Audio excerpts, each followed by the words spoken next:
in many ways, because we're probably one of the few groups in the world at the moment who spend a lot of time recording and touring, and we try and put an equal emphasis on the two. Yeah. So we spend anything up to 3 months making one album, which everybody thinks is a long time, but we then come out and get down there and just play the stuff to our audience, and that's the time when we get the feedback, I suppose. So it's always a kind of exciting time when you've just finished an album project and you go out and take it on the road and put the new songs on stage and see what people think of them. And we're very lucky in that people tend to understand what we do, and we don't feel that we have to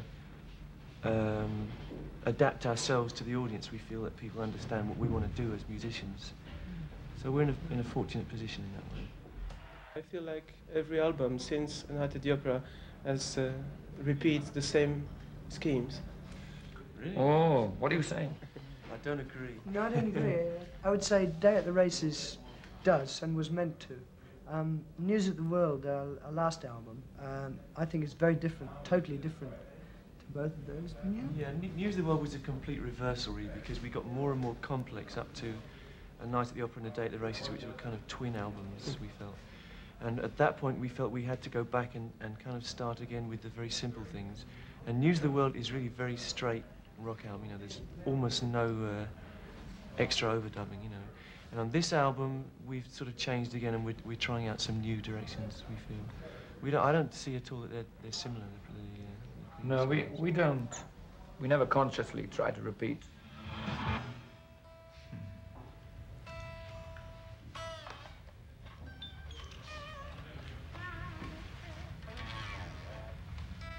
It's a strobe, which lights up a disc which has a lot of stripes on it, and when you're exactly in tune, the strobe works in such a way that, yeah, it appears to be stationary. So that's a little flat, because the things are moving this way, and that's a little sharp. So if it's in tune, they stay like that. It's a very useful device, because you can do it with noise around. It's a problem with the guitars, and it's a problem with the people also, because you get hot and you sweat, and then you come off and it's really cold, and you get cold in the head or something, you know. And to perform nearly every night, you need to be very physically on top, I think. You have to be very, very fit. If you go a little bit underneath and you're on the tour, that's it, you know. Everything's a problem. You know what I mean? Yeah. It's like being an athlete or something. You have to be physically right all the time. You keep in touch with today's rock scene, like the new groups? As much as we can. We're not in our native country very much these days. We're generally either touring or recording, and we do both of those things outside England now, so we're probably less in touch with Britain than we were. But we listen as much as we can to the new people, yeah. Is there any group you like? I thought you were going to ask that. Go on, name a few. We'll think of it. Like, oh yeah, I could name a few. Like Devo or Talking Heads. Yeah. Oh yes, two good ones. I think. Kraftwerk? No, not for me. No. Public Image? No, the album is terrible. Yeah? Yeah, terrible album. Very disappointing. Yeah, many punk musicians say hard things about groups, superstar groups like you are. Yeah.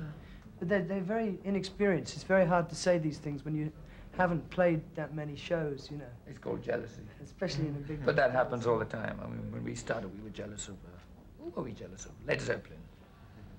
Were we? Yeah. Yeah. We wanted to be there. It's sort of goal that you want to reach, you know, and then...